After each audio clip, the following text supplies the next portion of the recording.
Joined by Page Moir, the head coach of Roanoke College men's basketball.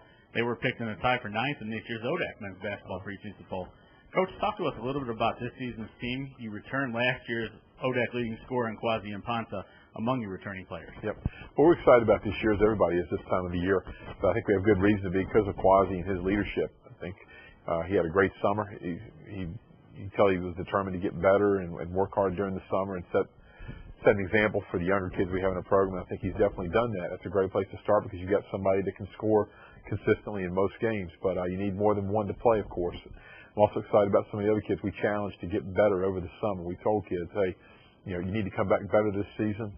You need to show us that you're conditioned and that you've improved parts of your game. I've got several young men that have done that. Not the least of which is Daniel Ika, who came on really strong at the end of last season, had a couple of big games for us, had one double-double.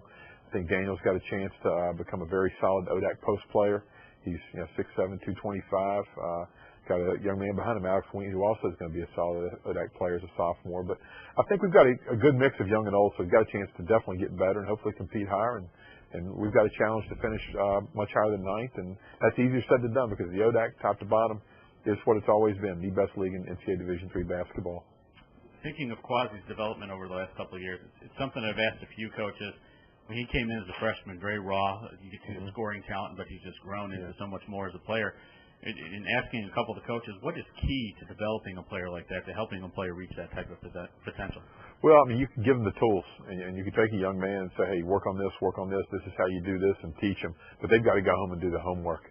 And Quasi's certainly done that, as have the other best players in our league. If you look at any great player in the ODAC, you're going to see a youngster who came in with some skills, came in with enough talent to be good, but they've put in the effort, and they've risen above others because of work ethic and doing some work on their own and playing against good competition, which they've got to go out and seek as well. Yeah, playing against good competition also comes up in practice, and I'm sure through the preseason here it's been very spirited. Talk a little bit about your preseason process and how some of the new players are dealing with what you have returning. Yep.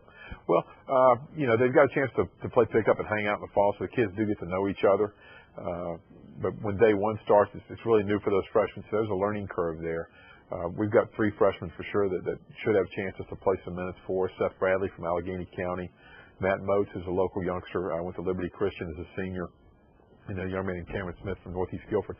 All 3 are very solid prospects that we're very excited about, and they'll be good players, but you're going to need some of the older guys. And I think in our situation, Quasi and Daniel kind of start the conversation. Jordan Thacker and Tyler Akers had big summers. We were 2 kids I think that have really improved.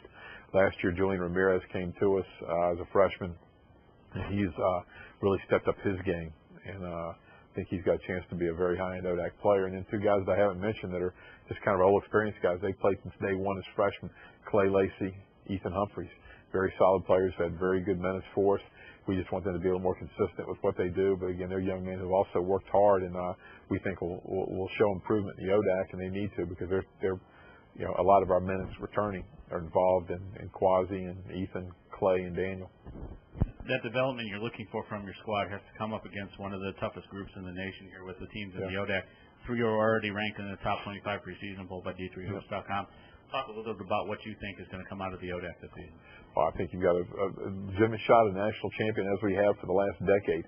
You've had teams with a legitimate shot. And I think how many leagues have had 5 different schools that have been in the Final Four in the last decade? And I think we've had 5 different programs do that, and that shows the strength of the ODAC. I think the strength is also shown with the teams that haven't done so well and how strong they are outside the conference. And it's funny, we've had teams finishing 8th and 9th in the ODAC that have winning records, and that shows how strong this ODAC is, how strong the depth is. I was in this league 24 years ago, and we had a whole different group of coaches. I'm the only holdover from that era, of course.